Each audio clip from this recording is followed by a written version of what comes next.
નમસ્કાર મિત્રો, એકવાર ફરી અમારી ચેનલ ગુજરાત દર્શનમાં આપ સૌનું સ્વાગત છે. મિત્રો, તમે મંદિરમાં રહેલ મૂર્તિઓને દૂધ પીતા જોઈ છે, માખણ ખાતા જોઈ છે, ખીર ખાતા જોઈ છે, પણ શું તમે ઝેર પીતા જોઈ છે ક્યારેય?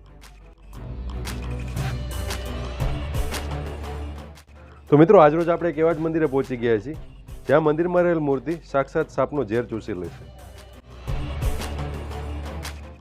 મિત્રો, આપ જોઈ રહ્યા છો આ મંદિરમાં જે મૂર્તિ છે તેને ચડતા શ્રીફળો છે, જેને જોઈને તમે આ મંદિરનો મહિમા જાણી શકો છો.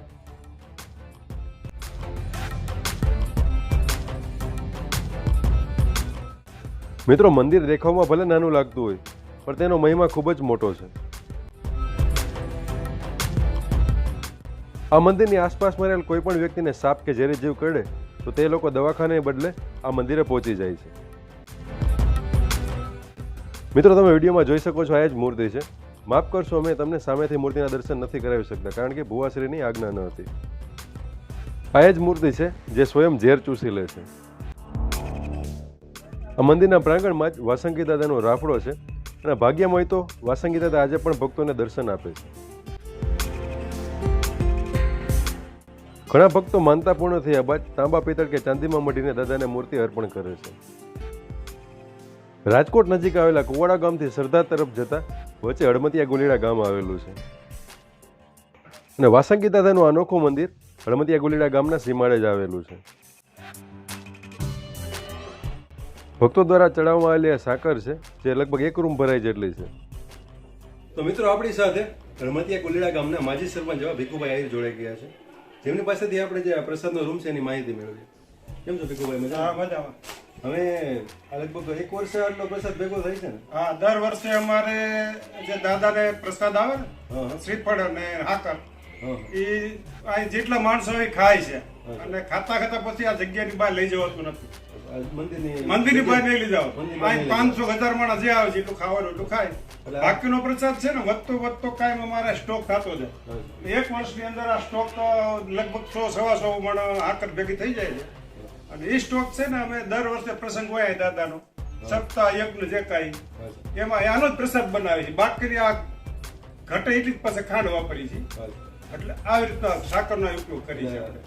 જે કોઈ ભાવિકો કે ભાઈ જે માનતા લઈને આવતા હોય એમાં દરા માનતા જે હોય એટલે અમે આ સાકર ચડાવે છે દાદાને. અહીંયા જે સાકર જે વધે તેનો વર્ષે પ્રસાદમાં. હા, કારણ કે દાદાને જે કાંઈ કહ્યું હોય ને તો દાદા ખુદ કામ કરે એટલે આંકડે આવે એટલે પછી સોમવારે પાછું એને આવવું પડે.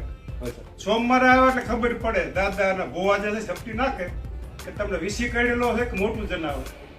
તો એ દાણા દાદા બતાવી જો મોટું જનાવર કાઢેલું તો એને નિવેદ કરવા પડે. એનો હાકર ખવાશે, નારિયેળ અને તલ લાપસીનો નિવેદ. બાકીનું જે કાંઈ નાનું વીછી પડ્યું કોઈ કાઢેલું હોય તો એનું નિવેદ ન થાય. એની હવા છે હાકર અને એક નારિયેળ જેને કઈ કહ્યું દર સોમવારે આવવાનું, બાકીના દિવસોમાં નહીં. વધતા એટલી ભેગી થાય. બાકી તો આખું વર્ષ ખાતા જ આ પ્રસાદ. એટલે વર્ષે વધતા પ્રસાદ એટલો ભેગો થાય 12 મહિના. છેલ્લે આપણે કથા અમારે ગયા વર્ષે છેલ્લે આપણે ભીખુભાઈ છેલ્લે આપણે સપ્તાહ થઈ ત્યાર પછી એટલે કેટલા દિવસ થયા છે અત્યારે? અમારે આ વર્ષે આપણે સપ્તાહ અમારે જે થઈ ને 3-4 મહિના અમારે શિયાળામાં થઈ વહેલી કરી હતી. 2 વર્ષ કોરોના ગયો ને તો અમારે પ્રોગ્રામ ફેલ થયો હતો. આયોજન જે કરેલું પછી કોરોના એનું બંધ કર્યું. પછી આ વખતે વહેલી શિયાળામાં સપ્તાહ અને વિષ્ણુ યજ્ઞ કર્યો હતો 108 કુંડી. ત્યારે બધી સાકર હતી ને 2 વર્ષની ભેગી થઈ. એટલે વપરતા પાછો થોડોક સ્ટોક અમારે વીધો હતો. બાકીની હવા 100-150 મણ ખાંડ પણ લઈ આવ્યા હતા. 100 ડબ્બા ખાસું ઘી દૂધ ડેરી રાજકોટથી. અને યજ્ઞમાંથી વધતા પછી વપરાઈ ગયા પછી પાછો આ વર્ષે પાછો આજે આમો 70 વયસ આવશે ને ત્યાં પાછું 100-150 મણમાં 1 વારમાં ભેગી થઈ જાય સાકર. તો મિત્રો, તમે જોઈ શકો છો લગભગ મોટો બધો રૂમ છે ને 1 રૂમ ભરે એટલે સાકરનો સ્ટોક છે. આ તમામ સાકર 1 વર્ષ દરમિયાન મોટો ઉત્સવ થાય છે, ત્યારે સપ્તાહ થાય છે. તેમાં અહીં આવતા ભક્તો માટે, ભાવિકો માટે પ્રસાદમાં વાપરવામાં આવે છે.